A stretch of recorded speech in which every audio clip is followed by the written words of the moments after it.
Hello, today we are here. My name is Cassiane, and we are going to talk to teacher Josie. She's my sister, and we are going to talk about how a dream in her childhood became a profession, and all the things she has accomplished became with this first dream. And we are going to talk to her, and we're going to discover different things you have never heard about her. And she's here, and she's going to tell us everything or almost everything about her experience with English. So let's start. Hi, it's a pleasure to be with you here today. Thank you guys for watching. And this is my sister. And first of all, I'd like to point out that I did not teach her this American English she speaks, she became an English teacher too because of me. When I started teaching English, I told her that she should study English, that would make a difference in her life. And she took my advice and then she started studying. And I think we followed these different paths as far as English goes and its accent. But Cassie, tell us a little bit about your experience with English. How did that change your life? What do you think having studied English made any difference in your life? Or? Well, first of all, she said that she was trying to make me understand how English would be very good for me. But in fact, we were teenagers. She's younger than me, and she told me that I would have no future unless I studied English. And then it made me like, what am I gonna do? I have to learn. And it changed my mind.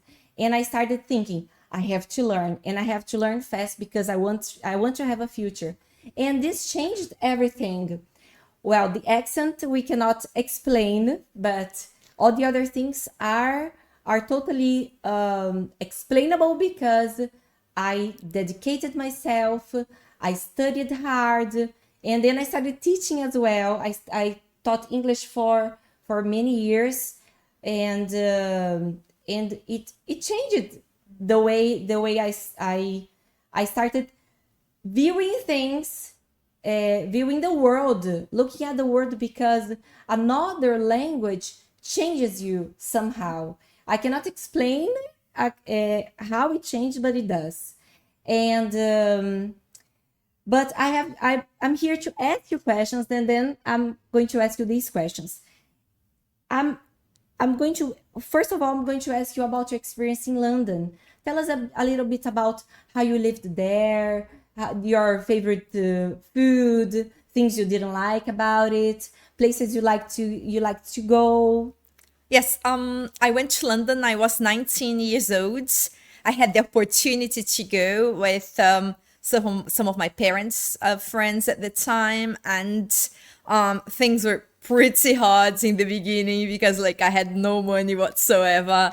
So I had to work really hard to make ends meet and to I went with a tourist visa, and then I changed it into it was still possible to change it into a I student visa then, but then you have to pay your school up front. And I worked as a waitress. I worked as I did some cleaning jobs, but I'm terrible at that. I'm a disaster because I'm really really clumsy and unbelievably clumsy. And I also worked as a nanny, and then in the end I was able to save the money to pay for the school and for all the exams I took there and for my survival. And I think the hardest part for me in the very beginning was to cope with the weather, because I didn't. All the time. Yes. And I don't know, I just nobody had told me that I had to how to dress in order not to fall ill. So I had tonsillitis and I was hospitalized many times. And they were when you're alone studying in another country and fighting to make your dreams come true, and things can get pretty heavy at times, and the weather can Homesick sometimes. exactly, yes, and depressed. But my goal was so huge that for me it was part of the situations I had to go through to reach to reach the my goals and to achieve my dreams. And Yeah, but tell us about a favorite food. well, I'm very suspicious just to talk about that because, English people, they have sandwiches for lunch, and I love sandwiches, tuna sandwich, cheese sandwich, whatever sandwich. I love sandwiches, and I still bring it, like I still carry it with me. And sometimes I tell my daughter, like, today we're gonna have an English lunch, and she's like, no, sandwiches, I can have one. But But yeah. there's something interesting about that because she really knows how to make a sandwich. If I can, if I have the all the ingredients, my sandwich won't be good, but hers will.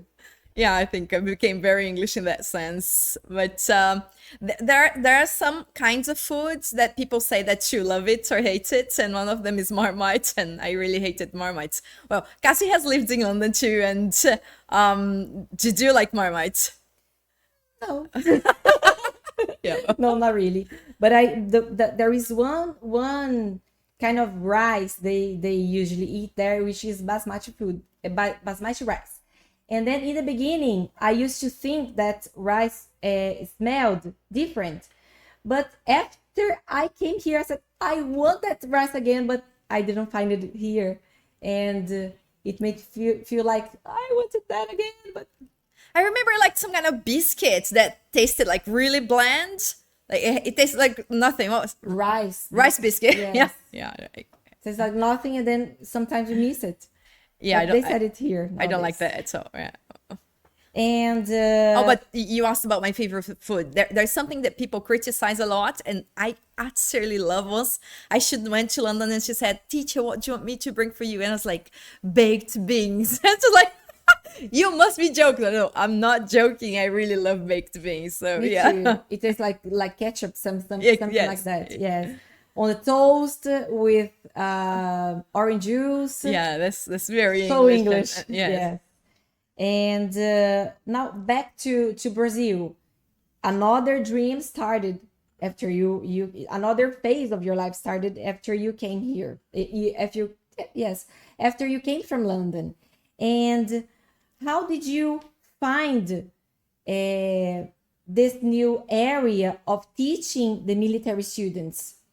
Yes, I started teaching at a very early age. Like I have taught students of all ages and backgrounds and stuff. But when I came back, I had this opportunity to teach English teachers, and then got some like really interesting like invitations to teaching like really important schools, and that kind of made a difference in my teaching experience. But then when the military started contacting me, getting in touch with me to like ask me to then prepare them to have this Cambridge certificate, and they gave me a challenge. Actually, the challenge was to like create a course from the scratch, which would make them be able to be qualified in about 6 months. And that's something for me was like extraordinary, that like when I designed the course and sat down and I kind of created the methodology and everything. And my first group was like we were in the test together, because I did my best, but then it was like up to them to make it work. And I was like utterly flabbergasted when they like actually reached it. Yeah, they passed. And not only did they pass, but they also they were able to fulfill their dreams of going on missions abroad. I have students who are there now because one day they believed me, and they believed themselves, and God made the rest of the miracle. So I have students who are coming back from missions. I have students who are going to London next year and other countries. And I have a mission, and like this is something very personal, but it's a mission between God and I, and in which I am here to help people. And I know there are lots of different ways in which you can help other people, but the way I see my profession and the way I see what I do now at this very moment. I am helping people, I'm helping people to go abroad, to go on peacekeeping missions, and I'm helping people to get promoted and so on and so forth. From So, your dream to other people's dreams. exactly. It's so funny because the other day I shouldn't said she had passed, and I was like so excited that like I dropped my cameras and everything, and she was like, "Teacher, you react as if you were like fulfilling your dream, but it's as if I were fulfilling my dream again on a daily basis, Yeah, but we know that it's not only only a dream. There are difficulties about learning English. We know that. Of course. And then tell me something that all the students in general complain about.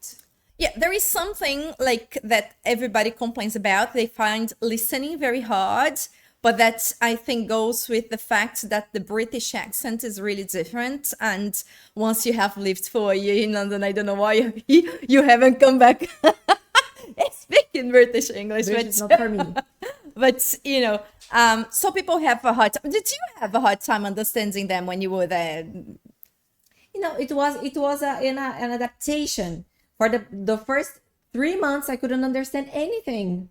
Like it was like I didn't learn English. It was a different language for me. It was strange. But then after some time, I could like make a parallel between the two languages, like two languages, the two accents. And then after 3 months, a girl turned to me and said, it was a miracle to me because the language was different, because I had never like dedicated myself to learning the accent when I first get there. And then after some time, I could understand the world around me. It was magic. It was like a dream. Yes, I had the same feeling for this first 3 months because I only had studied American English here. But I think like going back to your question, the very thing students complain about when it comes to grammar is present perfect. That's like it's everybody's nightmare. So like I try to make it, because we don't have this grammar in Portuguese, right? So I try to make it as logical as possible within the possibility, really, You right? confuse past and present. It is a mix. Yes, and in American English, they don't have it, like it's not very strong, or they use just simple past. So I think that's where all the confusion or the lack of knowledge about it comes from. But that's easily sorted out. Right. And and is there anything that they like most? Like this is very, very simple to learn, like vocabulary, because languages are totally different, right? But for example, this is something they really learn easily. I think what students like the most, and I liked the most, and I think everybody likes really, is the fact that they're becoming fluent. So the minute they're speaking, like how they can make a sentence, like, teacher, I can already speak this. And I have had some like students tell me that they had like native speakers in their church, or even in the army, they had contact with native speakers and they could understand them, and they felt like really happy about it. But I think that what my students like the most about the course is to see that there is a real possibility of like making their dreams come true, because it's like something that's accessible, and I most of my students say that when I'm teaching them like really seriously, they can't remember anything, but every time I'm joking, then they can remember. So I think that's the part of the class they like the Because most. it's something emotional as well. Maybe. Yeah, learning is emotional. But for example, if I were a student and I didn't know any word, like only cat and dog in English, could I start a course with you and really learn from nothing, from the zero, from the scratch, from Square one. Yeah. square one, exactly? Yes, I have had a student who couldn't speak cats and dogs. She didn't have this vocabulary because this was too much for her. And after 6 months, and she joined the course, and she told me she was afraid of joining my course because she said that my course has a reputation of being hard. And I'm not gonna say it's easy because we have a lot to learn in a fun way, but like after 6 months, I joke with her in English and she laughs. So it's really rewarding for me and for her, you know. So yeah, anybody can join. Yes, and they can learn. Of course, yeah. Yes. And tell us about the tests. Are the tests difficult? Are they reachable? Well, so there are two things that you must be aware in order to pass the exam. The first one is language, right? Because if you don't know language, you Vocabulary. can't. Exactly. Language in general, because usually people say that, oh, only vocabulary is enough, but the test. The structure. Exactly. Yeah, the grammar, the structure of the how to make a sentence. Exactly, because the test will test your ability if you know preposition, if you know some grammar points, right? But it's also important to know how the test works, the test itself works, because I have had students who had studied like for 4 years and they couldn't pass the test, and then they joined the course, and in 3 months they had passed. Yes. And then they told me, teacher, if you had never told me how to do the test, how the test works, I would never have passed. So you have to combine these two things in order to pass the test. And I think as long as you train, as long as you practice, and it's anything is possible. So it's not only English. You have to learn how to do it. Exactly. Yeah. Right. So let's do it. Let's do it more and more, right? Because the tests, but do they vary a lot? Like I have to learn all the words in the world to pass. No, not necessarily, because it depends on the level of the test you're trying. Cambridge has 5 levels of test. They have what in the international term they call A2, that's CAT, Key English Test, and that's usually not very much used because it's very basic. Exactly. And then you have PET, which you call PAT, the preliminary test. This is the one the army requires for someone to be qualified to go on missions abroad, and that's upper intermediate level. So the vocabulary revolves around something like nature, the environment, your hobbies, your studies, yes, your what you did on your last holidays and last weekend, your routine, what you're gonna do on your next vacation, your future. We'll need phrasal verbs. Well, phrasal verbs, yes, phrasal verbs are very much used in the listening part. But if you know some phrasal verbs and you use them in an informal email, if you use them, I don't need to know 1,000 phrasal verbs. No, of course not. Once they go to a country where they speak English, they will learn better, right? Yes, and some people think that, like, if you're not a military and you think, oh, I'm going to learn English when I go abroad. Well, the more you know before you go, the more you will learn when you get there. Because if you go with a very basic level, you will learn so much. But if you go with an advanced level, you'll be able to learn from the native source a lot more.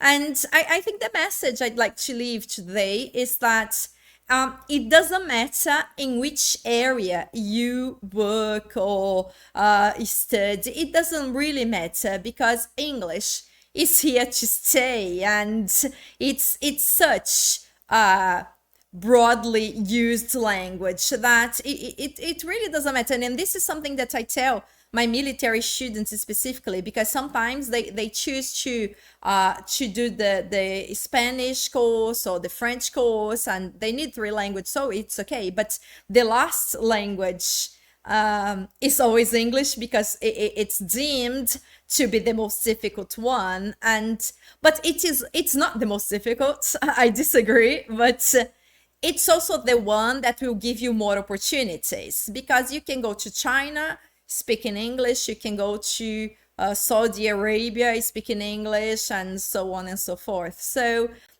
I'm going to say that when you know English, not only you do not lose lots of opportunities, but it's so it opens. I think Broadens. it broadens your your opportunities, and it makes you free. It sets you free. I think this Yeah. is what Yeah. learning English sets you free, because then your horizon Yeah. it's going to be You'll be like able to conquer the world. exactly that's it. So I think that's it, and I'm very glad to. I'm glad, and I'm also thankful for having been your student once, like 30 years ago, I think.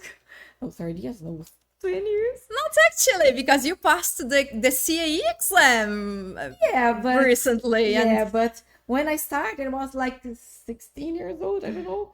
And today, I'm very glad. I'm glad because it. You're right. It changed my life. It set me free, and then I'm very grateful. I'm glad, and if your students understand, if people understand how it can change their lives, they will dedicate more. They will start the path, and they will get there, and it will be amazing. It will be very rewarding. Thank you for being with us today. yes, thank you very much for listening to me, and thank you guys for watching. I'll see you next time. Isso foi um terminou?